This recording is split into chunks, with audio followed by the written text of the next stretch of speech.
Every modern framework leans on one small symbol above your code: Spring, Python, Angular, C#. So what is it actually doing? Open almost any serious codebase and you'll see it. A line starting with @, sitting just above a class or a method, doing something before the actual logic even runs.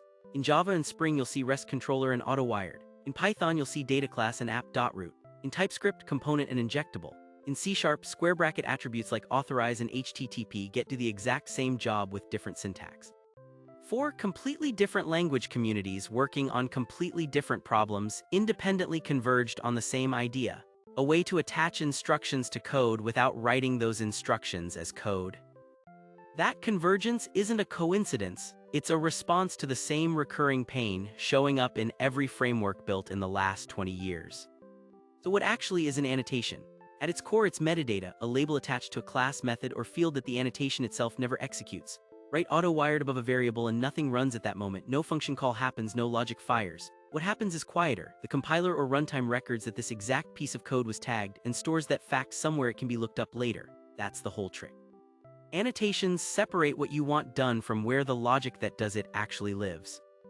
The instructions to wire a dependency, validate a field, or expose an HTTP route aren't inside your class at all, they live inside the framework, and the annotation is just the pointer that tells the framework which code to apply them to.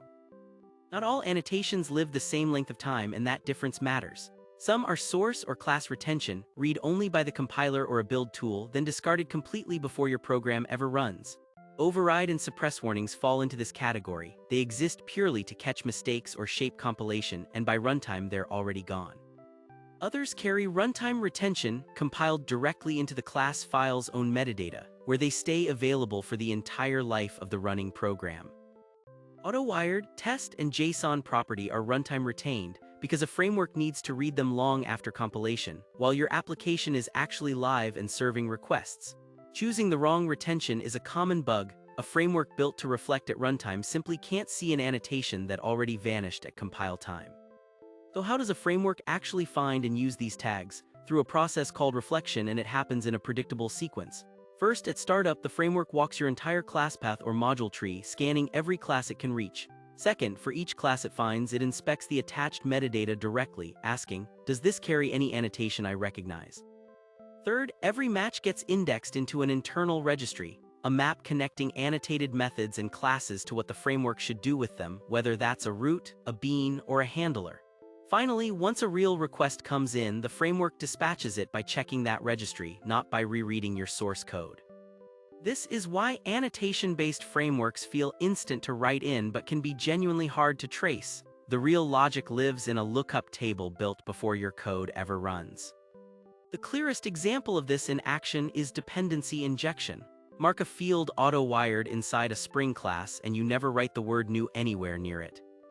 You declare that you need a payment gateway or an inventory client, and the framework's container takes over from there, constructing the right instance, wiring it in, and handing you a fully assembled object.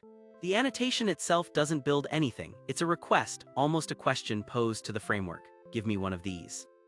The container answers that question by consulting its own registry of known components, deciding which concrete implementation satisfies it, and injecting it automatically. Multiply that across an application with hundreds of classes, and you can see the appeal. Entire object graphs get wired together without a single line of manual construction code. Some annotations skip runtime entirely and go straight to generating new code before your program is even compiled. Python's data class decorator is the clearest example. Write a class with a couple of typed fields, add data class above it, and the tool writes an entire constructor, an equality method, and a readable wrapper for you, code you never typed but that exists in the compiled output. Java's Lombok library does the same trick with data and getter, and Rust's derive macros follow the identical pattern for traits like debug and clone. The trade-off is the same across all three. You're trusting a tool to write correct, boring code on your behalf in exchange for never having to type it yourself. For repetitive patterns like constructors and getters, that trade is usually an easy one to accept. Once you know what to look for, this pattern is genuinely everywhere. Java calls them annotations. Python calls the exact same concept decorators. C# calls them attributes, wrapped in square brackets instead of an @ sign. TypeScript, sharing syntax with a proposal used across several other languages, calls them decorators too, and uses them constantly in Angular for components, injectable services, and inputs. The keywords differ, the punctuation differs, but underneath, every one of these is doing the same job, attaching declarative metadata to a piece of code, then letting some outside system read that metadata and act on it. Learn the pattern once in any single language, and recognizing it everywhere else becomes almost automatic, which is exactly why so many frameworks in so many ecosystems ended up building around it. None of this comes for free though. What you gain is real, far less boilerplate per feature behavior declared right next to the code it affects, and consistent patterns that an entire team can follow without reinventing them each time. But what it costs is just as real.